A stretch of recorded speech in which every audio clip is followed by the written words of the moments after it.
Hi friends, అందరికీ నమస్కారం. ఈరోజు కథ ఓ మనసా నిన్నే ఎపిసోడ్ నెంబర్ 6. ఈ స్టోరీ మీకు నచ్చితే తప్పకుండా లైక్ చేసి మన ఛానల్ని సబ్స్క్రైబ్ చేసుకోండి. అలాగే హైప్ ఆప్షన్ మీద క్లిక్ చేసి పాయింట్స్ ఇవ్వగలరు. ఇక లేట్ చేయకుండా స్టోరీలోకి వెళ్దాం. అందరూ కలిసి గుడికి చేరుకున్నారు. అభి ఉదయ్ సహాయం చేస్తూ ఉంటే చేతన్ మెల్లిగా మెట్లు ఎక్కగలుగుతున్నాడు. అది చూస్తున్న శశికి తన ఎదురుగా చిన్న పిల్లాడు అప్పుడే నడుస్తున్న భావన కలుగుతుంది.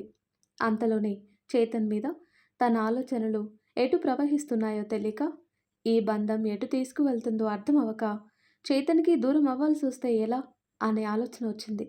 ఇంకో అడుగు కూడా వేయలేక అలాగే నించుండిపోయింది అడుగులు పడక. పాపనెత్తుకుని నడుస్తున్న సాధ్వి పక్కన శశి లేకపోవటంతో వెనక్కి తిరిగి చూసింది.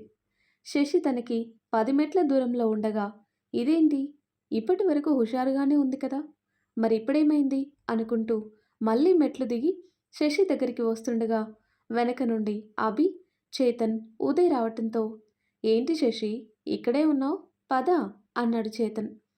చేతన్ పిలుపుకి ఈ లోకంలోకొచ్చి వాళ్ళ వెనక అడుగులు వేసింది.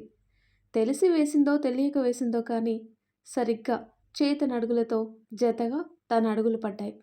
కార్ పార్క్ చేసి వస్తున్న కరణ్ అది గమనించాడు. అందరూ లోపలికి వెళ్ళగానే వారి వారి పూజ సామాన్లు ఇచ్చారు శశి, సాధ్వి.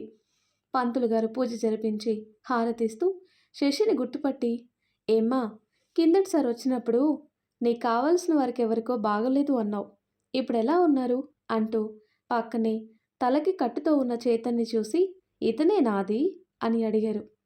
అవును పంతులు గారు అంటూ ఆయన్ని చూసి ఏమి చెప్పకండి అంటూ తల అడ్డంగా ఊపింది. ఇది గమనించిన కరణ్, సాధ్వి సైలెంట్గా ఉన్నారు.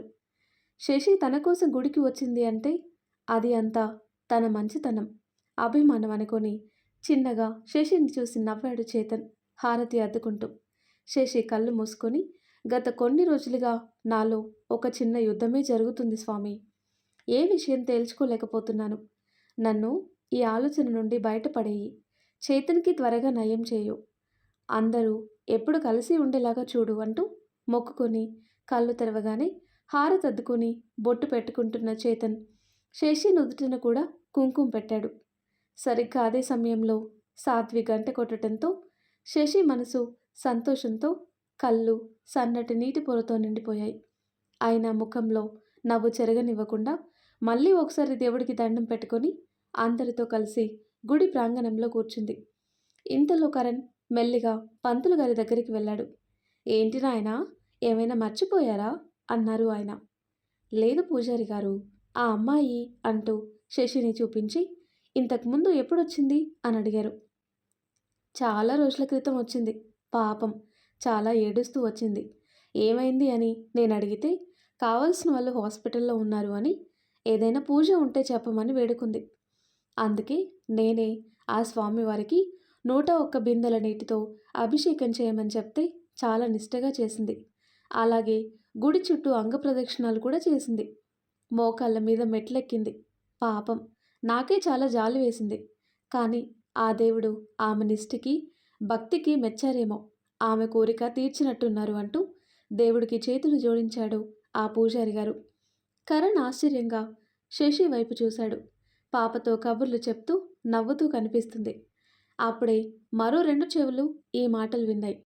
మరో 2 కళ్ళు శశిని చూశాయి. కరణ్ మళ్ళీ ఎప్పటిలాగానే అందరి దగ్గరికి వెళ్ళాడు.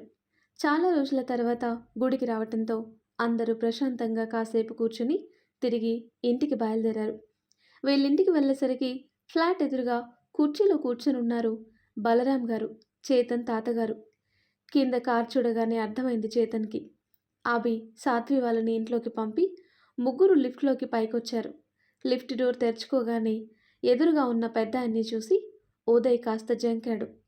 శశికి ఆయన ఎవరో తెలియక ఉదయ్ చేతన్ వైపు చూసింది.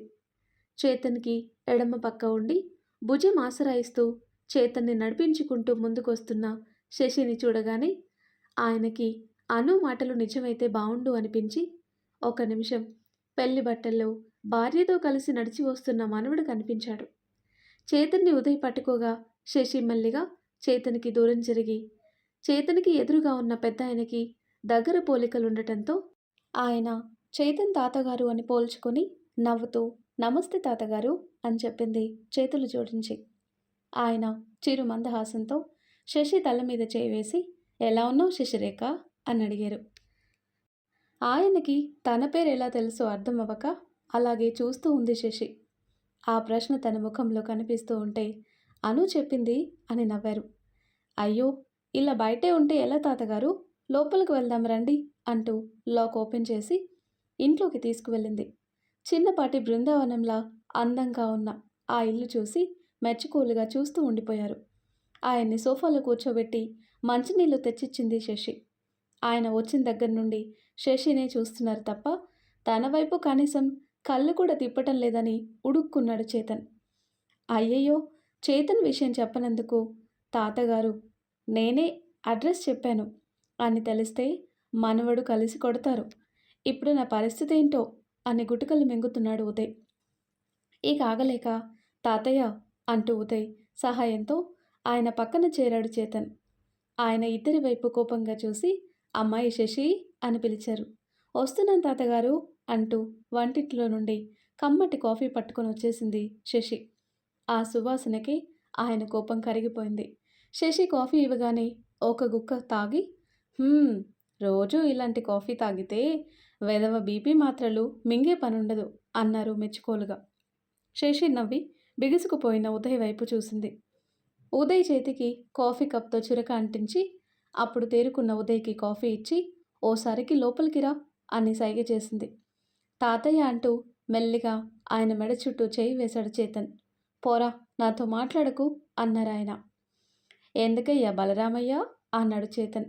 కాఫీ కప్ పక్కన పెట్టేసి చేతన్ వైపు తిరిగి కంట్లో చిన్నగా నీరు చేరగా వాటిని ఆయన పైపంచెతో అద్దుకొని నీకింత జరిగినా ఈ తాతయ్యకి తెలియనివ్వవా? కనీసం మేం బాధపడటానికి కూడా సరిపోమా అన్నారు ఆయన బాధగా. తాతయ్య ప్లీజ్, ఇది చిన్న యాక్సిడెంట్, దీనికే ఇలా బాధపడితే ఎలా? మీరు ఇలా అవుతారని నేను చెప్పొద్దు అన్నాను తప్ప ఇంకేమీ లేదు తాతయ్య అన్నాడు చేతన్. అప్పటి వరకు కష్టం మీద ఆపుకున్న బాధ తన్నుకొచ్చేసి చిన్న పిల్లాడిలా ఏడ్చేశారాయన. గంభీరంగా ఉండే ఆయన అలా కన్నీరు పెట్టుకోవటం శశికి బాధగా ఉంది. కానీ తాత మనవడి మాటల్లో జోక్యం చేసుకోలేక కప్పు తీసుకుని ఉదయ్ని పిలుచుకొని వంటింట్లోకి వెళ్ళింది. అది కాదు తాతయ్య, నా మాట విను, నేను బాగానే ఉన్నాను, నువ్విలా బాధపడకు అంటూ ఓదార్చాడు చేతన్. ఏమోరా, ఎవరి మీద నీ కోపం, ఎవరి మీద ఈ అలక, ఎందుకు మాకు దూరంగా ఉంటున్నావు అసలు? ఇక జరిగింది చాలు, పద వెళ్ళిపోదాం అన్నారు ఆయన. తాతయ్య ఒకసారి నేను చెప్పేది విను అంటూ ఆయన భుజం మీద వాలి ఆయన చేతిని తన చేతుల్లోకి తీసుకుని ఇక్కడ నా అవసరం ఇంకా ఉంది తాతయ్య, నా పని అయిపోగానే ఇంటికి వచ్చేస్తాను, నాకు మీ మీద కోపం అలాగేంటి తాతయ్య అన్నాడు చేతన్. ఇప్పుడు నీకు ఇంత ప్రమాదం జరిగినా మాకు తెలియనివ్వలేదు, మా దగ్గరికి రాలేదు, అలాగే రేపు నాకేమైనా అయితే కూడా రావా అన్నారు ఆయన. ప్లీజ్ బలరాం అన్నాడు చేతన్ అల్లరిగా. బాడవా, నాన్నే పేరు పెట్టి పిలుస్తావా అంటూ ప్రేమగా ఒక్కటి వేశారు ఆయన. అది సరే, అమ్మ, గ్రాని, అను, బాబు ఎలా ఉన్నారు అని అడిగాడు చేతన్. నీ మేనల్లుళ్ళో నిన్ను చూసుకుంటూ కాలం గడుపుతున్నారు అని బదులిచ్చారు ఆయన. నాకు రావాలనే ఉంది తాతయ్య, కానీ నేను చేయాల్సిన పని బ్యాలెన్స్ ఉంది, అది అవగానే వచ్చేస్తాను అనుకున్నాడు మనసులో. సరేరా, నేను వెళ్తాను అన్నారు ఆయన. ఇంతలో శశి వచ్చి అదేంటి తాతగారు, ఈ టైంలో వచ్చి తినకుండా వెళ్తే ఎలా అని అడిగింది. అవును తాతయ్య, ఈ పూటకుండి ఉదయం వెళ్ళు అన్నాడు చేతన్. మనవడి మాట కాదనలేక ఉండిపోయారు ఆయన. కాసేపు చేతన్తో మాట్లాడి చకచక పనులు చేస్తున్న శశిని చూసి ఈ అమ్మాయి గురించి అను చెప్పింది చాలా తక్కువ అనుకున్నారు. ఇంతలో భోజనానికి ఏర్పాట్లు చేసేసింది శశి. ముగ్గురికి వడ్డించి చేతన్కి తనే కలిపి తినిపిస్తే తాతగారు ఏమైనా అనుకుంటారేమో అని అన్నం కలిపి తాతగారి వైపు చూసింది. అప్పటి వరకు తననే గమనిస్తున్న బలరాం గారు శశిని చూసి నవ్వి తినిపించమ్మా అని కళ్ళతోనే సైగ చేశారు. శశి నవ్వుతూ చేతనికి తినిపిస్తూ వాళ్ళకి కావలసినవి చూస్తుంది. మనవన్ని కలిసిన సంతోషంతో శశి చేసినవన్నీ రుచిగా ఉండటంతో ఒక ముద్ద ఎక్కువగానే తిన్నారు బలరాం గారు. ముగ్గురు బాల్కనీలో కూర్చున్నాక అన్నీ పెట్టుకుని ఎప్పటిలాగా కింద కూర్చుని తింటున్న శశిని చూసి మీ చెల్లి చాలా గుణవంతురాలు ఉదయ్ అన్నారు ఆయన. ముగ్గురు శశిని ఆరాధనగా చూసి ఏ ఇంట్లో దీపం పెడుతుందో కానీ వెలుగు అలుముకుంటుంది అన్నారు. ఉదయ్ పొంగిపోయాడు ఆ మాటకి. చేతన్ నవ్వుతూ చూశాడు. ఆ రోజు చేతన్కి తాతగారికి ఆ రూమ్ ఇచ్చేసి ఉదయ్ హాల్లో సెటిల్ అయిపోయాడు. చేతన్కి టాబ్లెట్స్ వేసి ఇద్దరికి గుడ్ నైట్ చెప్పేసి రూమ్కి వెళ్ళిపోయింది శశి.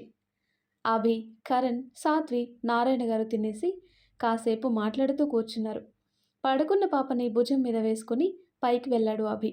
నారాయణ గారికి టాబ్లెట్స్ ఇచ్చేసి తాగటానికి వాటర్ రూమ్లోనే పెట్టి పడుకున్న కరణ్ రూమ్లో లైట్ తీసేసి పైకి వెళ్ళింది సాత్వి. దక్షని తన గుండెలపై పడుకోబెట్టుకొని వెంట్రుకలు సవరదీస్తున్న అభి పక్కన కూర్చొని పాపని సరిగ్గా పడుకోబెట్టింది సాత్వి. పాప పడుకున్నాక కూర్చున్న సాత్విని తన మీదికి లాక్కున్నాడు అభి. ఏంటి ఏసీపీ గారు ఇది, పాప లేస్తుంది అని సాత్వి అంటుండగానే తన పెదాల మీద యుద్ధం మొదలుపెట్టాడు అభి. అభి ముట్టుకుంటేనే ముడుచుకుపోయే సాత్వి అభి ముద్దుకి సహకరిస్తూ అభితో జతకట్టింది. చాలాసేపటి తర్వాత అభి చుట్టూ చేతులు వేసి అభిని చూస్తూ నిద్రపోయింది. సాధ్వి నుదుటన ముద్దు పెట్టి, ప్రేమ తప్ప ఇంకేమీ తెలియదు నీకు, నేను చాలా అదృష్టవంతుడిని బంగారం అనుకున్నాడు. ఆ తర్వాత నెక్స్ట్ డే లేవగానే సాధ్వి పాపని రెడీ చేస్తూ కనిపించింది కరణ్కి. ఎక్కడికి వదినా, అమ్మ నువ్వు రెడీ అవుతున్నారు అంటుండగానే నారాయణ గారు కూడా రెడీ అయ్యి వచ్చేశారు. అభి మెట్లు దిగుతూ వచ్చి, మిమ్మల్ని దింపేసి నేను వెళ్ళాలి, కానివ్వండి త్వరగా అన్నాడు. ఎక్కడికన్నయ్యా అన్నాడు కరణ్. రంగయ్య వాళ్ళ కూతురు కీర్తి ఉంది కదా, ఈరోజు తన పెళ్ళికి లగ్నపత్రిక రాస్తున్నారంట, అందుకే మనం వెళ్ళాలి కదా. పైగా అబ్బాయి మా డిపార్ట్మెంట్లో పనిచేసే అతని తమ్ముడు, నిన్ను కూడా తీసుకురమ్మని మరీ మరీ చెప్పారు. వెళ్ళి త్వరగా రెడీ అయ్యిరా అని చెప్తూ పోతున్నాడు అభి ఆగకుండా. కానీ కీర్తి పెళ్ళి అనే ఆలోచన దగ్గరే ఆగిపోయాడు కరణ్. కంట్లో నీరు ఎవరికి కనిపించకుండా ఉండటానికి కష్టపడి, నేనెందుకులే అన్నయ్య, నాకు వేరే పనులున్నాయి అన్నాడు కరణ్ నార్మల్గా ఉండటానికి ప్రయత్నిస్తూనే. లేదురా, రంగయ్య మరీ మరీ చెప్పాడు, వెళ్ళకపోతే బాగుండదు, ఇలా కనిపించి అలా వెళ్తూ పదా అన్నాడు అభి. ఇక చేసేది లేక రూమ్లోకి వెళ్ళి లాక్ చేసుకుని బెడ్ మీద ఉన్నవన్నీ చిందరవందర చేసేసి తన బాధ ఎలా చెప్పాలో ఎవరికి చెప్పాలో తెలియక అలాగే తల పట్టుకొని కూర్చున్నాడు. కరణ్, ఫాస్ట్గా కానివ్వు, నేనింకా స్టేషన్కి కూడా వెళ్ళాలి అని అభి పిలవటంతో అతి కష్టం మీద తమాయించుకొని రెడీ అయ్యాడు కరణ్. కానీ గుండెల్లో బాధ తగ్గటం లేదు, కంట్లో నీరు ఆగటం లేదు. ఎవరికి అనుమానం రాకుండా రెడీ అయ్యి బయటకు వచ్చి కీర్తి ఇంటికి బయలుదేరారందరూ. ఆ తర్వాత తాతగారి కోసం ఉదయమే కాఫీ టిఫిన్ రెడీ చేసి పెట్టింది శశి.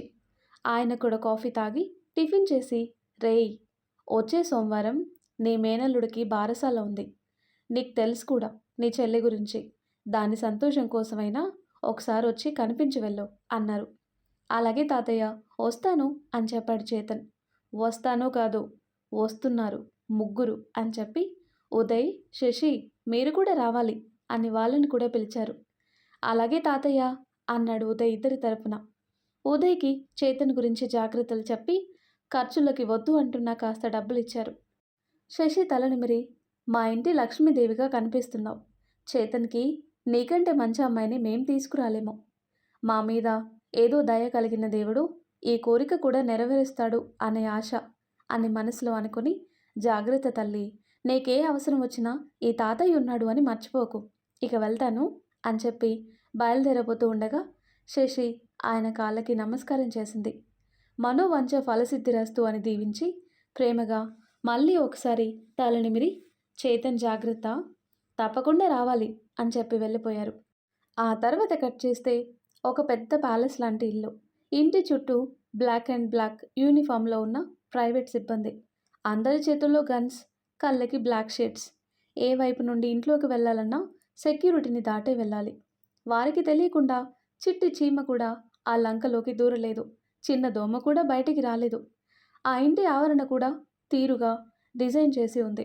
ఇంట్లో పని వాళ్ళు 50 మంది దాకా ఉంటారు. వారికి ఇవ్వాల్సిన జీతం డబ్బులు పంచుతున్నాడు అకౌంటెంట్ ఏకాంబరం. అతని చేతుల్లో ఉన్న మిగిలిన డబ్బులు లాగేసుకొని వాళ్ళకి సమానంగా పంచుకోమని చెప్పింది 6 ఏళ్ల పాప స్మైలీ. అది చూసిన అకౌంటెంట్, ఏంటమ్మా ఇది, వాళ్ళు పనిచేసిన దానికి మాత్రమే డబ్బులు ఇచ్చి ఆ లెక్కలు నేను పెద్దసారికి చెప్పాలి అన్నాడు. అవన్నీ నాకు తెలీదే కంబరం. ఏదో నాకు ఒక సాకు చెప్పి వాళ్ళ జీతం డబ్బులు కట్ చేస్తున్నావని నాకు తెలుసు. అందుకే ఇచ్చేశాను. ఇంకోసారి ఇలా చేస్తే డాడీతో చెప్పేస్తా. జాగ్రత్త అని బెదిరించింది. వద్దమ్మా, ఇంకెప్పుడు ఇలా చేయను అని చేతులు కట్టుకున్నాడు ఏకంబరం. "హ్మ్, గుడ్" అంటూ నవ్వేసి స్మైలీ అని పిలుస్తూ వస్తున్న వాళ్ళమ్మ సంజనకి కనిపించకుండా ఏకాంబరం వెనుక దాక్కుంది. అమ్మకి చెప్తే నీ గురించి డాడీకి చెప్తా అని బెదిరించి మరి. అలాగా, చెప్తా ఉండు నీ పని అనుకొని, ఏంటి మేడం, పాప కోసం వెతుకుతున్నారా అని అడిగాడు. అవును ఏకాంబరం, ఇందాక ఇక్కడే ఉంది, నేను పాలు తెచ్చేలోపు పారిపోయింది అంటూ చెప్తున్న ఆవిడకి అర్థమయ్యే విధంగా సైగ చేశాడు ఏకాంబరం. నా వెనకే దాక్కుంది అని. ఆవిడకి అర్థమయ్యి, ఓ, ఇప్పుడే బయటికి వెళ్ళిందా, సరే నువ్వు నీ పని చూసుకో అంటూ అక్కడి నుండి 2 అడుగులు వేసి ఆగిపోయింది సంజన. తను వెళ్ళిపోయిందనుకుని ఏకాంబరం వెనక నుండి ముందుకొచ్చి, అమ్మ చెప్పింది కదా పని చూసుకోమని, కానివ్వు అంటూ వెనక్కి తిరిగి చూసేసరికి సంజన అక్కడే ఉంది. అమ్మా అంటూ ఆమెని చేరింది. స్మైలీ అని చిరుకోపంగా అన్న ఆవిడ మీదకెక్కి ముద్దు పెట్టింది. అంతే, ఆవిడ కూలైపోయి తిరిగి ముద్దు చేస్తూ లోపలికి తీసుకుని వెళ్ళింది. వద్దు అంటున్నా కొసిరి కొసిరి పాలు తాగిస్తూ ఉంటే అల్లరి చేస్తూ తాగుతుంది స్మైలీ. అప్పుడే ఫార్మల్గా రెడీ అయ్యి సినిమా హీరోలాగా ఉన్న 6.5 అడుగుల కట్అవుట్ అశ్వత్థామ చిన్నపాటి నవ్వుతో కిందికొస్తూ బేబీ అన్నాడు ప్రేమగా. డైనింగ్ టేబుల్ మీద కూర్చున్న స్మైలీ కిందికి దూకి డాడీ అని పరుగున వెళ్ళి ఆయన మీదికి చేరిపోయింది. బుగ్గన ముద్దు పెట్టి తన బుగ్గ చూపించింది ముద్దు పెట్టమన్నట్టుగా. అతను కూడా ప్రేమగా ముద్దాడి పాలు తాగేశావా అని అడిగాడు. హా, తాగేశాను డాడ్ అని చెప్పింది తల కళ్ళు తిప్పుతూ. గుడ్ గర్ల్ అంటూ పాపని ఒళ్ళో కూర్చోబెట్టుకొని మీటింగ్ షెడ్యూల్ చూసుకున్నాడు. ఇంతలో సంజన వచ్చి కాఫీ ఇచ్చి పక్కన కూర్చొని స్మైలింగ్ తీసుకుంది. ఆయన చూడగానే అక్కడ ఉండే సిబ్బంది అందరూ బయటికి వెళ్ళిపోయారు.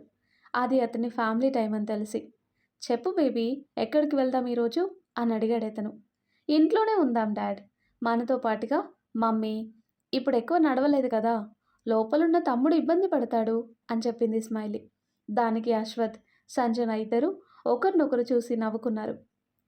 డాడ్, ఈరోజు నువ్వు మాకు ఇష్టమైన బిర్యానీ చేస్తానన్నావు కదా అని అడిగింది స్మైలీ. ఓకే బేబీ, చేసి పెడతాను అంటూ స్మైలీ తల నిమిరాడతను. అప్పుడే గేటు దాటుకొని పరుగులు పెడుతూ వస్తున్న కార్కి ఇరువైపులా ఉన్న సిబ్బంది సెల్యూట్ చేస్తుండగా లోపలికొచ్చింది. అందులో నుండి దిగింది ఒక అమ్మాయి. కార్ సౌండ్ విని డాడ్, అత్త వచ్చేసింది అంటూ హుషారుగా పరిగెత్తుకుంటూ వెళ్ళింది స్మైలీ. పరుగున వస్తున్న స్మైలీని ఎత్తుకొని హే రౌడీ అంటూ ముద్దు చేసింది ఆ అమ్మాయి. సంజనతో కలిసి బయటకు వచ్చాడు అతను. అన్నయ్య, వదినా అంటూ పలకరించింది ఆ అమ్మాయి వారిని హక్ చేసుకొని. ఇన్ని రోజులకి తీరిందా స్నేహ ఇండియాకి రావటానికి అని అడిగింది సంజన. అదేం లేదు వదినా, నీకు తెలుసు కదా, ఈ చదువులన్నీ ఇంతే, ఒకసారి అందులో ఇరుక్కుంటే ఇక పూర్తి చేయటం తప్ప వెనక్కి రాలేము అని చెప్తూ ఏమంటున్నాడు నా మేనల్లుడు అంటూ సంజన కడుపు మీద నిమిరింది స్నేహ. డాక్టర్ అత్త ఎప్పుడు వస్తుందని నిన్నే కలవరిస్తున్నాడు అని చెప్పి నవ్వింది సంజన. కన్నయ్య, డాక్టర్ అత్తని వచ్చేసాన్రా, నువ్వు కూడా త్వరగా హెల్దీగా వచ్చేయి అని కడుపులో ఉన్న బాబుకి చెప్పినట్టుగా చెప్పింది స్నేహ. అప్పుడే ఏదో కాల్ రావడంతో పక్కకు వెళ్ళాడు అశ్వత్. అత్త, మామ చాలా బాగున్నాడు అని ముద్దు ముద్దుగా చెప్పింది స్మైలీ. మామ ఎవరు బంగారం అని అడిగింది స్నేహ.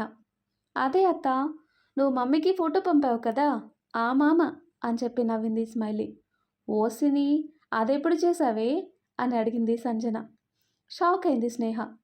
భయపడకు, డాడీకి చెప్పలేదులే అని అక్కడి నుండి పరిగెడుతూ నాకు రోజు ఐస్ క్రీమ్ ఇస్తే డాడీకి చెప్పను, లేదంటే చెప్పేస్తా అంటూ వాళ్ళ డాడీ దగ్గరికి వెళ్ళిపోయింది.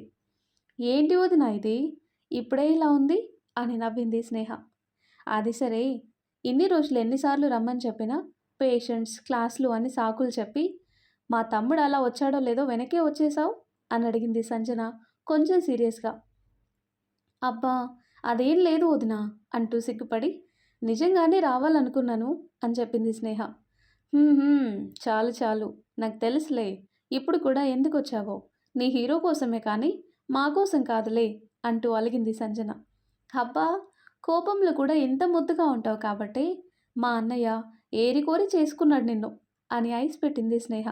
ఆ మాటకి కాస్త సిగ్గుపడి మాట మార్చటంలో నువ్వు నీ తర్వాత నీ మేనకోడలే అంటూ ఉండగా సంజనాని హక్ చేసుకుని సారీ వదినా అని చెప్పింది. స్నేహ తల నిమురుతూ పిచ్చి పిల్ల, నేనేదో సరదా కన్నాను, ముందు వెళ్ళి ఫ్రెష్ అయ్యిరా అని చెప్పింది. అశ్వథ్ రూమ్ నుండి డల్గా బయటకొచ్చిన స్మైలీని తీసుకుని తన రూమ్లోకి వెళ్ళింది స్నేహ. ఇంకా ఫోన్ మాట్లాడటం అవ్వలేదా అంటూ అశ్వథ్ రూమ్కి వెళ్ళింది సంజన. ల్యాప్టాప్లో వర్క్ చేసుకుంటున్న అతని దగ్గరికి వెళ్ళి ల్యాప్టాప్ మూసేసి ఈరోజు మొత్తం మాతోనే ఉంటానని చెప్పి ఈ వర్క్ ఏంటి అశ్వథ్, స్మైలీ చూస్తే ఫీల్ అవ్వదా అని అడిగింది సంజన. సంజనాని తన ఒళ్ళో కూర్చోబెట్టుకుంటూ మీ ముచ్చట్లు ఇప్పుడు అప్పుడే అవ్వవు కదా, అందుకే చిన్న వర్క్ ఉంటే చేస్తున్నాను అన్నాడు అశ్వథ్ సంజన మెడ మీద ముద్దు పెడుతూ. అశ్వథ్ ఏంటిది, స్మైలీ కానీ స్నేహ కానొస్తే బాగుండదు, వదులు అంటున్న వినకుండా సంజన బ్లౌజ్ వెనుక ఉన్న థ్రెడ్స్ లాగేసి అక్కడ ముద్దు పెడుతున్నాడు. ప్లీజ్ అశ్వథ్ వదులు అంటూ అతని మీద నుండి లేచే ప్రయత్నం చేసినా కుదరక అతనికి ఎదురుగా తిరిగి కూర్చుంది. అయినా అతని అల్లరి ఆపకపోయేసరికి నువ్విలా చేస్తే నేను అత్తయ్య దగ్గరికి వెళ్ళిపోతాను అని బెదిరించింది. ఆహా అలాగా అంటూ ఆమె పెదాలు బంధించాడు అశ్వథ్. ఇక అతన్ని ఎలా ఆపాలో తెలియక కాసేపు ముద్దు కొనసాగించి ఈ మధ్య మీకు అల్లరి మరీ ఎక్కువైపోయింది అని చెప్తూ అశ్వథ్ మీద నుండి లేచి బయటికి వెళ్తూ ఈరోజు వంట తమరే చేయాలి సార్, త్వరగా రండి అని చెప్పింది. నవ్వుతూ తన వెనకే వెళ్ళాడు అశ్వథ్. ఇంతలో స్మైలీ స్నేహ చేయి పట్టుకొని కిందికొచ్చింది. కిచెన్లో ఆఫ్రాన్ కట్టుకొని కూరగాయలు కట్ చేస్తున్నాడు అశ్వథ్. పక్కనే గట్టు మీద కూర్చొని క్యారెట్ తింటుంది సంజన కబుర్లు చెప్తూ. స్నేహ స్మైలీ కూడా మరో పక్క కూర్చొని మాట్లాడుతూ ఉంటే అశ్వథ్ బిర్యానీ చేస్తున్నాడు. వంట పూర్తి చేసుకుని ఆఫ్రాన్ తీసేసి బయటికి వస్తున్నా అతని ఎదురుగా అతని అసిస్టెంట్ వచ్చి మీకోసం ఇండస్ట్రియలిస్ట్ దేవేంద్ర గారు వచ్చారు అని చెప్పాడు. ఈరోజు ఎవరిని కలవను, రేపు ఆఫీస్కి రమ్మని చెప్పు అంటూ డైనింగ్ రూమ్కి వెళ్ళాడు. స్మైలీ ఎదురు చూస్తూ ఉంటుందని. ఆ తర్వాత కట్ చేస్తే అభి వాళ్ళు వచ్చేసరికి ఆదిత్య వాళ్ళు కూడా అక్కడే ఉండటంతో అందరూ కలిసి మాట్లాడుతూ కూర్చున్నారు. కరణ్ మాత్రం కీర్తి కోసం కళ్ళతోనే వెతుకుతున్నాడు. ఇంతలోనే తను వేరొకరికి కాబోయే భార్య అని బుద్ధి హెచ్చరిస్తుంటే మనసు మాత్రం కీర్తి నీకు దక్కడానుకున్న ఆఖరి రోజులివే అంటూ గుర్తు చేస్తుంది. తనలో తానే సతమతమవుతూ ఉండగా పంతులు గారు రావటం జరిగింది. కరణ్ ఏదో ఫోన్ మాట్లాడుతూ పక్కకు వెళ్ళి వచ్చేసరికి అయ్యా లగ్నపత్రిక చదవమంటారా అని అడుగుతున్నారు పూజారి గారు. హా చదవండి అయ్యా అని బదులిచ్చాడు రంగయ్య. అప్పుడే కరణ్ చూపు కీర్తి మీద పడింది. ముఖంలో నవ్వు సిగ్గు తొణికిసలాడుతుంటే తల దించుకొని రంగయ్య పక్కన కూర్చుంది. కీర్తి అంత సంతోషంగా ఎలా ఉందో తనకు అర్థం కావటం లేదు. ఆయన అదే కదా నువ్వు కోరుకున్నది అని బుద్ధి మందలించగానే అవును కదా అని సరిపెట్టుకొని కీర్తికి తాను కనిపిస్తే ఇబ్బంది పడుతుందేమో అని చివరి వరుసలో కూర్చున్నాడు కరణ్ కీర్తిని చూస్తూ. ఇంతలో లగ్నపత్రిక మొదలుపెట్టిన పంతులు గారు అయ్యా పెళ్లి కుమారుడు ఇక్కడే ఉంటే రమ్మని పిలవండి, నిశ్చితార్థం కూడా పరిస్థితుల రీత్యా అబ్బాయి లేకుండానే జరిగింది అన్నాడు. అవేమీ పట్టించుకునే స్థితిలో లేడు కరణ్. ఆదిత్య వచ్చి కరణ్ని పిలుచుకొని వెళ్ళాడు. సాత్వి అభి మధ్య ఉన్న ప్లేస్లో కరణ్ని కీర్తి ఎదురుగా కూర్చోమన్నాడు ఆదిత్య. అప్పుడు గమనించాడు కరణ్ పెళ్లి కొడుకు తరపున తన అన్న వదిన ఉన్నారు అని. కూర్చోరా అన్నాడు అభి. కరణ్ ప్లీజ్ కూర్చో, మిగిలినవి తర్వాత మాట్లాడొచ్చు అంటున్న సాధ్వితో వదినా ప్లీజ్ అన్నాడు కరణ్. ఏంటి ప్లీజ్, ఒకసారి కీర్తిని చూడు, నిన్ను తనెంత ప్రేమిస్తుందో నీకు తెలుసు, తనంటే నీకెంత ఇష్టమో మాకు తెలుసు, అయినా ఎందుకు నీకు ఈ మొండితనం అని సాధ్వి నచ్చి చెప్తుంటే కరణ్ కీర్తిని చూశాడు. కళ్ళ నిండా నీటితో కరణ్ని చూస్తూ కూర్చుంది. తను ఎవరినో పెళ్లి చేసుకుంటే తను హ్యాపీగా ఉంటుందా, నువ్వు హ్యాపీగా ఉంటావా అని నిలదీసి నువ్వే కావాలనుకొని ఇన్ని రోజులు ఆగింది, ఇక నువ్వు కరగవు, తన కోసం కదిలి రావు అని ఆలోచించి చచ్చిపోబోయింది తప్ప వేరే వాడిని చేసుకోను అని తెగేసి చెప్పింది. అసలేంటి నీ బాధ, ముత్యంలాంటి అమ్మాయి నీకోసం ఎదురు చూస్తూ ఉంటే అని అడిగింది సాత్వి. వదినా ప్లీజ్, తనకి నేను కరెక్ట్ కాదు, అసలు నాకు పెళ్లి చేసుకునే ఉద్దేశమే లేదు, నా పాపానికి మరొకరు బలి కాకూడదు అంటున్నా కరణ్ దగ్గరకు వచ్చింది అక్షర. అన్నయ్య జరిగింది తలుచుకొని ఎన్ని రోజులు నీలో నువ్వే కుమిలిపోతావురా? అది పీడకల అనుకుని మర్చిపో.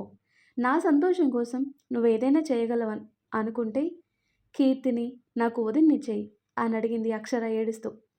కరణ్ భుజం మీద చేయి వేసి, ఒకవేళ వదిన బ్రతికే ఉన్నా నీకు పెళ్లి చేయాలనుకునేది కదరా.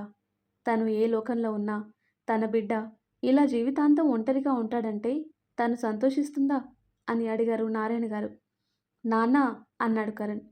ఆ అమ్మాయి నిజంగా బంగారం రా కరణ్ అన్నారు నారాయణ గారు.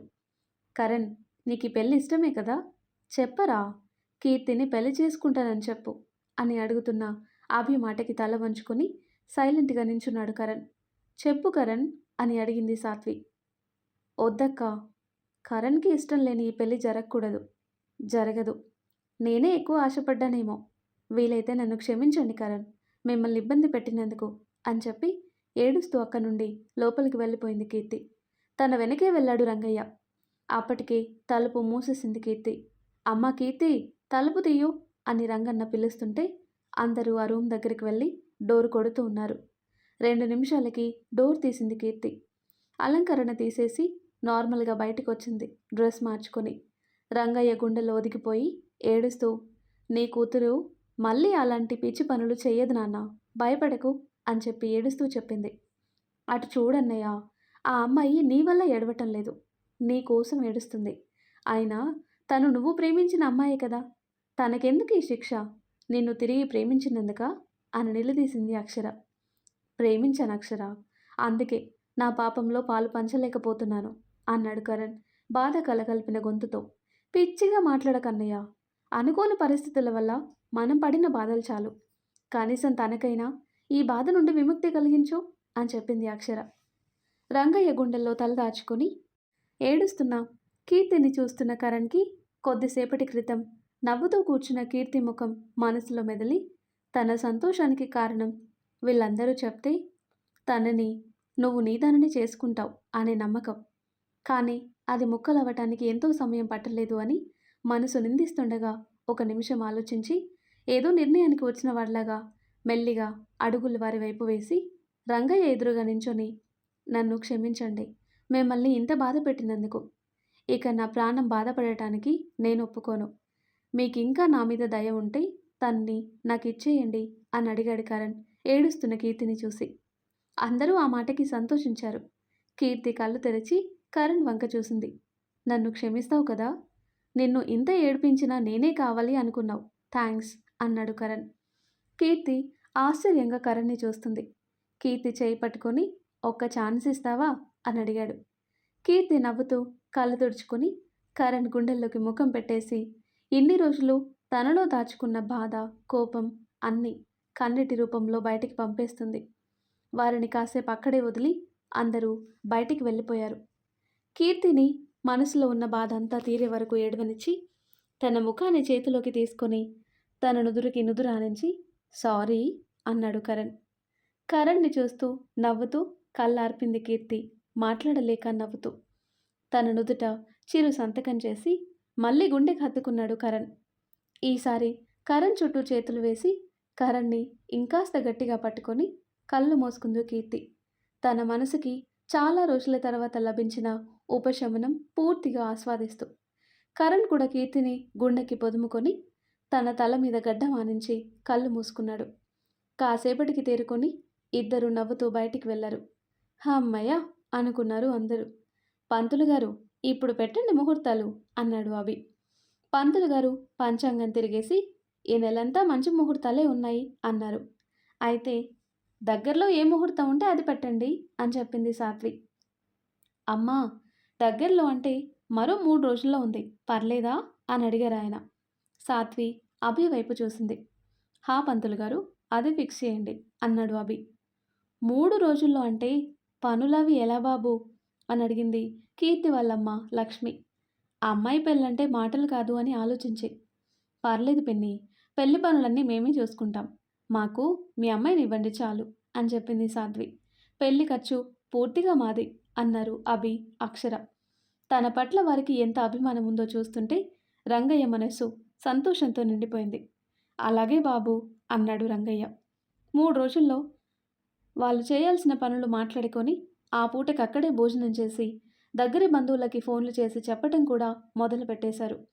కరణ్, కీర్తి ఆ ఇంటి డాబా మీద కూర్చొనున్నారు. కీర్తి కరణ్ మీదికి వాలి గుండె మీద తల పెట్టుకుంది. తన తల నిమురుతూ ఉన్నాడు కరణ్. ఏయ్, 3 రోజుల్లో పెళ్ళి అని బెంగగా ఉందా అని అడిగాడు కరణ్. లేదు, నీ దగ్గర నేను చాలా హ్యాపీగా ఉంటానని నాకు తెలుసు అని చెప్పింది కీర్తి. అయినా పెళ్ళంటే ప్రతి అమ్మాయికి చాలా కోరికలుంటాయి కదా, మన పెళ్ళి ఇలా త్వరగా అవుతుందని ఫీల్ అవుతున్నావా అని అడిగాడు కరణ్. కరణ్ ముఖంలోకి చూస్తూ, నాకు పెద్దగా కోరికలు కూడా ఏమీ లేవు, సింపుల్గా గుడిలో పెళ్లి చేసుకున్నా ఓకే అని చెప్పింది. దానికి కరణ్ కీర్తి నుదుటన ముద్దు పెట్టి, మన పెళ్ళి 3 రోజుల్లో జరిగిన ప్రతి మూమెంట్ మనం ఎంజాయ్ చేయాలి. ఎన్ని రోజులు నువ్వు నా వల్ల పడిన బాధకి ఈ 3 రోజులే నేను నీకిచ్చే చిన్న గిఫ్ట్ అని చెప్పాడు. దానికి ఆనందంగా నవ్వింది కీర్తి. అలా కాసేపు మాట్లాడి కిందికి వెళ్ళి అందరితో కలిసి కూర్చున్నారు. సాయంత్రం అవుతుండగా చేయాల్సిన పనులన్నీ మాట్లాడుకొని ఇంటికి బయలుదేరారు అందరూ. వెళ్తున్న కరణ్ వాళ్ళకి నవ్వుతూ పంపిస్తున్న కీర్తిని చూసి తన తల మీద ప్రేమగా చేయి వేశాడు రంగయ్య. తండ్రి వైపు సంతోషంగా చూసిన కీర్తితో, ఎన్ని రోజులైంది కీర్తమ్మ నువ్విలా నవ్వి, నీ బాధకి కారణం తెలిసినా ఆ బాధ తీరాలని కోరుకున్నాను తప్ప తీర్చే ప్రయత్నం మాత్రం నేను ఏ రోజు చేయలేదు. ఎందుకంటే నేను సాత్వమ్మ ఇంట్లో పనిచేసే రంగయ్యని మాత్రమే అన్నారు బాధగా. నన్ను క్షమించిన అన్న, మన స్థాయిని నేనెప్పుడూ మర్చిపోలేదు, కానీ అది నా మనసుకి అడ్డు రాలేదు అని చెప్పింది కీర్తి. వాళ్ళ మాటలు వింటున్న లక్ష్మి అక్కడికొచ్చి, ఏమయ్యా, శుభమా ఆ ఇంట్లో పెళ్లి జరుగుతుంటే నువ్విలా బాధపడటం మంచిదా? సాత్వమ్మ మన కీర్తిని మనకంటే బాగా చూసుకుంటుంది. మనం ఆ ఇంట్లో పనివాళ్ళమే అయినా ఏనాడైనా మనల్ని పేరు పెట్టి పిలిచిందా? స్థాయి, అంతస్తు అవి చూడకుండా బాబాయ్, పిన్ని, చెల్లి, తమ్ముడు అనే మాట్లాడేది. ఏమి కానీ మనల్ని బాబాయ్, పిన్ని అని అంత అభిమానం చూపించేది కదా. అలాంటిది తన మరిది భార్య అంటే మన కీర్తిని సొంత చెల్లిలాగే చూసుకుంటుంది అని ఆవిడ మనసు బయటపెడుతుంది. అవునే, ఇదంతా మన అదృష్టం అంటాడు రంగయ్య కళ్ళనీరు చేత్తో ఒత్తుకుంటూ. ఇంటికి వెళ్ళగానే అందరూ ఫ్రెష్ అవ్వటానికి రూమ్కి వెళ్తారు. ముందు పాపకి స్నానం చేయించి అప్పటికే ఫ్రెష్ అయిన నారాయణ గారికి ఇస్తుంది సాత్వి. ఫ్రెష్ అయి వచ్చిన అభి అద్దం ముందు నించుని వెంట్రుకలన్నీ ముందుకు వేసి తల తుడుచుకుంటున్న సాత్విని వెనుకగా హక్ చేసుకుని నడుము మీద చిన్నగా గిల్లుతాడు. అబ్బా అంటూ గిల్లిన చోట చేత్తో రుద్దుకుంటూ కనుబొమ్మలు ముడివేసి అద్దంలో నుండి అభిని కోపంగా చూస్తుంది సాత్వి. తన పట్టు ఇంకాస్త బిగించి భుజం మీద తల ఆనించి చెవి దగ్గర పెదాలు ఆనిస్తూ ఐ లవ్ యూ అని గుసగుసగా చెప్తాడు. సాధ్వి కోపం నటించలేక నవ్వుతుంది, కానీ అభి చర్యకి మాట్లాడలేక కనురెప్పలు వాల్చేస్తుంది. అభి అల్లరి కొనసాగిస్తూ ఉంటాడు, తనకి కావాల్సింది తీసుకునే వరకు. తన రూమ్లో చిందరవందరగా పడి ఉన్న వస్తువులు చూసి ఉదయం తను ఎంత మదనపడుతూ వెళ్ళాడో గుర్తుకొచ్చి గంటల్లోనే మారిన తన జీవితాన్ని తలుచుకొని, మనం అనుకున్నంత మాత్రాన ఏదీ ఆగదు, సమయం వచ్చినప్పుడు ఎవరికేమివ్వాలో అదే ఇచ్చేస్తాడు ఆ దేవుడు అని అనుకొని ఇంతలోనే చేతన్ గుర్తొచ్చి తన మనసు కూడా మారి శశికి తన మీద ఉంది ఇష్టం కాదు ప్రేమ అని తెలుసుకొని శశితో హ్యాపీగా ఉండేలా ఆ దేవుడు చేయాలి అనుకుంటూ వస్తువులన్నీ యథావిధిగా సర్దుకుంటాడు కరణ్. తన కంప్యూటర్లో ఉన్న కీర్తి ఫొటోస్ని చూస్తూ, నిన్ను చాలా బాధ పెట్టాను, అది నా మూర్ఖత్వం అని అందరూ అనుకోవచ్చు, కానీ ఇప్పటికీ నాలో నా గతం తాలూకు రిగ్రెట్ ఉంది. అది నువ్వు అర్థం చేసుకొని నీతో లైఫ్ స్టార్ట్ చేయడానికి నాకు సమయం పడితే ఓపికగా వెయిట్ చేస్తావు కదా అనుకున్నాడు ఆ ఫోటో తడంతో. అలా ఆలోచిస్తూనే వెళ్ళి ఫ్రెష్ అయ్యి వచ్చి సాధ్వితో తను శశి కాఫీ కోసం చేతన్ దగ్గరికి వెళ్తున్నట్టుగా చెప్పి ఆ ఫ్లాట్కి దక్షాన్ని తీసుకుని వెళ్ళాడు. డోర్ బెల్ సౌండ్ విని డోర్ ఓపెన్ చేసింది శశి. కరణ్ని చూసి చిన్నగా నవ్వి కరణ్ చేతిలో పాపని తను తీసుకుంది. పాపకి కూడా శశి అంటే ఇష్టం కాబోలు నవ్వుతూ వెళ్ళింది శశి దగ్గరికి. హాల్లోనే కూర్చున్న చేతన్కి వచ్చింది కరణ్ అని అర్థమయ్యి, ఏంటి కొత్త పెళ్లి కొడుకు గారు, అక్కడే ఉండి అటుగానే వెళ్ళిపోతారా, లేదా లోపలికి ఏమైనా వస్తారా అని అడిగాడు. ఎవరు బావా కొత్త పెళ్లి కొడుకు అని అయోమయంగా అడిగాడు ఉదయ్. వచ్చాడు కదా, తననే అడుగు అన్నాడు చేతన్. చేతన్ మాటలు విని కాస్త సిగ్గుపడుతూ ఇంట్లోకి వచ్చాడు కరణ్. ఏంటి పెళ్ళా, ఎప్పుడు సెటిల్ అయింది, ఎవరు అమ్మాయి అని వరుస ప్రశ్నలు వేసింది శశి. బాబుగారికి లవ్ స్టోరీ ఉందిలే శశి. ఇప్పటికి జ్ఞానోదయం అయింది అన్నాడు చేతన్. అవునా అని అడిగింది శశి కరణ్ని. కరణ్ నవ్వి తనకి సమాధానమైంది.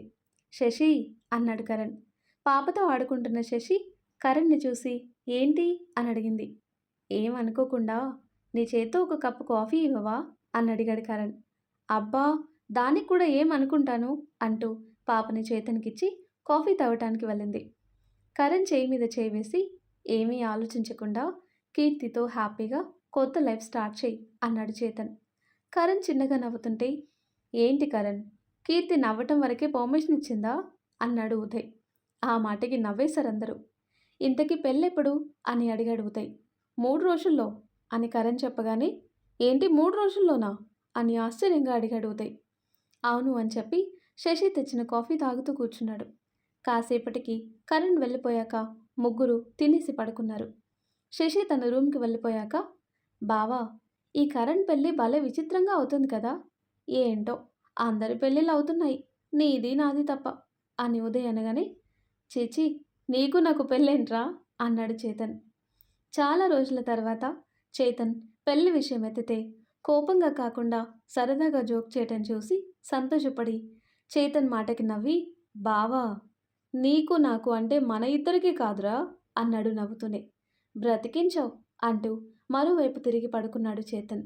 బావా అంటూ సాగదీశాడు ఉదయ్. కాసేపటికి ఇద్దరు నిద్రలోకి జారుకున్నారు. ఆ తర్వాత తెల్లవారుజామునే ఆదిత్య వాళ్ళందరూ అభి ఇంటికి చేరుకున్నారు కరణ్ పెళ్లి పనులు చేయటానికి. పెళ్లికి ఎక్కువ సమయం లేనందున అందరికీ చేతి నిండా పని అవుతుంది. శశిని కూడా ఈ 3 రోజులు అకాడమీకి వద్దు అని చెప్తే అకాడమీలో చెప్పేసి వస్తాను అని చెప్పి ఆ రోజుకు వెళ్ళింది. శశి కోసం 1 గంట ముందుగానే వచ్చాడు రుద్ర అకాడమీకి. గేట్ దగ్గరికి రాగానే శశి అతన్ని చూసి ముందు రోజు అతను తనతో మాట్లాడిన తీరు నచ్చక చూడనట్టుగా వెళ్ళిపోబోతుంటే శశిరేఖ అని పిలిచాడు రుద్ర. ముందుకు వెళ్ళిన శశి ఆగి వెనక్కి తిరిగింది. రుద్ర తన ఎదురుగా నించున్నాడు. మీతో 10 నిమిషాలు మాట్లాడాలి అన్నాడు. అతని చొరవ శశికి నచ్చక నాకు క్లాస్ ఉంది అని చెప్పి వేరే మాటకి అవకాశం ఇవ్వకుండా వెళ్ళిపోయింది. రుద్ర నవ్వుతూ తన వెనకే వెళ్తున్న శశి అతన్ని పట్టించుకోకుండా వదిలేసింది. కానీ ఆ రోజంతా తన చుట్టూ తిరుగుతూ ఉంటే ఎందుకో ఇబ్బంది పడింది. క్లాసులన్నీ పూర్తి చేసుకుని మధ్యాహ్నం అవుతుండగా రంగాచారి గారి దగ్గరికి వెళ్ళింది శశి. ఆయనకి నమస్కారం చేసి ఆయన కూర్చోమని చెప్పిన గౌరవంగా నించోనే తనకి లీవ్ కావాలి అని అడిగింది శశి. ఆయన వెంటనే ఒప్పుకొని తనకి ఇవ్వాల్సిన సాలరీ ఇచ్చారు. తనొచ్చి 2 నెలలు అవుతున్నా మొదటి నెల డబ్బులు అక్కడ తన అడ్మిషన్ ఖర్చులకు వెళ్ళిపోయాయి కనుక ఇది తన మొదటి సాలరీ అయింది. అది తీసుకొని ఆయనకి మరోసారి చెప్పి బయటికి వచ్చింది. మళ్ళీ గేటు దగ్గర కారు మీద కూర్చుని ఉన్న రుద్రాని చూసి అసహనంగా ముందుకు వెళ్ళింది. ఏమండి శశిరేఖ గారు, మీరిప్పుడు ఫ్రీ కదండి అన్నాడు రుద్ర. శశి 1 నిమిషం ఆగి చెప్పండి, ఏం మాట్లాడాలి అని అడిగింది చేతులు కట్టుకొని సీరియస్గా. తనలా సూటిగా అడిగేసరికి రుద్రకి మాటలు రావటం లేదు. అది అది మరేమో అని తడబడుతూ నాకు డాన్స్ నేర్చుకోవాలనుంది అన్నాడు. ఏంటి అని అడిగింది శశి రుద్రాని పైనుండి కింది వరకు చూస్తూ. అవును శశిరేఖ గారు, నాకు డాన్స్ అంటే ఇష్టం, కానీ ఎంత ప్రయత్నించినా నాకు డాన్స్ రాదు. అందుకే మీ డాన్స్ చూసి మీ దగ్గరే నేర్చుకోవాలని నిర్ణయించుకొని ఇలా మీ వెంట తిరుగుతున్నాను అని చెప్పాడు అమాయకంగా. అతని మాటలు నమ్మశక్యంగా లేకపోయినా డాన్స్ నేర్చుకోవటానికి ఎవరైనా ఒకటే కనుక సరే మీరు వెళ్ళి జాయిన్ అవ్వండి అని చెప్పి ముందుకు కదలబోయింది. అదేంటండి అలా అంటారు, ఈరోజే స్టార్ట్ చేద్దాం అని అడిగాడు రుద్ర హుషారుగా, తనని ఎలా ఆపాలో తెలియక. నాకు వేరే పనుంది, 1 వారం రోజులు నేను రావటం లేదు, కావాలంటే వారం తర్వాత రండి, లేదు ఇప్పుడే స్టార్ట్ చేయాలి అనుకుంటే వెళ్ళి జాయిన్ అవ్వండి అని చెప్పి అక్కడి నుండి వెళ్ళిపోబోయింది. రుద్ర తన పక్కనే నడుస్తూ మీ దగ్గరే నేర్చుకోవాలి అనుకున్నాను కదా శశిరేఖ గారు, వారం తర్వాతే జాయిన్ అవుతానులేండి అని దిగులుగా చెప్పాడు. ఇంతలోనే బస్ స్టాప్కి చేరుకున్నారిద్దరూ మాట్లాడుతూ. కానీ మధ్యాహ్నం సమయంలో బస్సులు ఎక్కువగా ఉండవు కనుక అక్కడే కూర్చొని ఎదురు చూస్తుంది శశి. అయ్యో, ఈ టైంలో బస్సులు ఉండవు కదండి, మీకు అభ్యంతరం లేకపోతే నేను డ్రాప్ చేయనా అని అడిగాడు రుద్ర. వద్దు, నేను బస్సులోనే వెళ్తాను అని ఖచ్చితంగా చెప్పి అక్కడే కూర్చుంది. సరే అయితే మీరు బస్సు ఎక్కాకే నేను వెళ్తాను అని చెప్పి మరో బెంచ్ మీద కూర్చున్నాడు రుద్ర. ఎలాగో వదలడు అని అర్థమయ్యి శశి సైలెంట్గా ఉంది. రుద్ర తనతో మాట్లాడే ప్రయత్నం చేసినా పెద్దగా లాభం లేకపోయింది. చాలాసేపు ఎదురు చూసిన తర్వాత తన ఎదురుగా వచ్చి ఆగింది ఒక కార్. అందులో చేతన్ ఇంకా ఒకరు ఉండటంతో నవ్వుతూ కారు వరకు వెళ్ళింది. తనలా మాట మాత్రం కూడా చెప్పకుండా వెళ్తుండటంతో మీకు వాళ్ళు తెలుసా అని అడిగాడు రుద్ర. అతను అలా అడగగానే రుద్ర వైపు చూసింది శశి. అంటే తెలియని వారితో వెళ్తే ఇబ్బంది పడతారేమో అని, ఒకవేళ లిఫ్ట్ అయితే నేనే డ్రాప్ చేస్తాను కదా అని అన్నాడు రుద్ర. శశి ఏం మాట్లాడకుండా వెళ్ళి కారెక్కింది. చేతన్ మాత్రం సీరియస్గా చూశాడు రుద్రాని. శశి కారెక్కగానే చందు కార్ స్టార్ట్ చేశాడు. నువ్వేంటిక్కడ అని అడిగింది శశి చేతన్తో. హాయ్ శశి, నేను చెప్తాను మేమిక్కడికి ఎలా వచ్చామో అన్నాడు చందు శశిని పలకరిస్తూ. మీరు అని అడిగింది శశి చందుని చూస్తూ. సాధ్వి వాళ్ళ అన్నయ్య అన్నాడు చేతన్ కలగజేసుకుంటూ. ఓ అవునా అంటున్న శశిని చూసి మేం మొత్తం 5 మంది. మాకు ఒకే ఒక చెల్లి సాధ్వి అని చెప్పగానే సాధ్వి అక్కకి 5గురు అన్నయ్యలా అని నోరు తెరిచింది శశి. హాహా అంటున్నవి ఈ టైంలో ఇక్కడ బస్సులుండవు అని నువ్వు ఇబ్బంది పడతావని చేతన్ నన్ను తీసుకొని వచ్చాడు అని చెప్పాడు చందు. చేతన్కి తన మీద ఉన్న కన్సర్న్కి మురిసిపోయింది శశి. మరి ఆ తర్వాత ఏం జరుగుతుందో నెక్స్ట్ వీడియోలో తెలుసుకుందాం. ఎంతో ఇంట్రెస్టింగ్గా ఉండే ఈ స్టోరీ నెక్స్ట్ పార్ట్స్ కోసం ఈ వీడియో లైక్ చేసి మన ఛానల్ని తప్పకుండా సబ్స్క్రైబ్ చేయండి. Thanks for watching.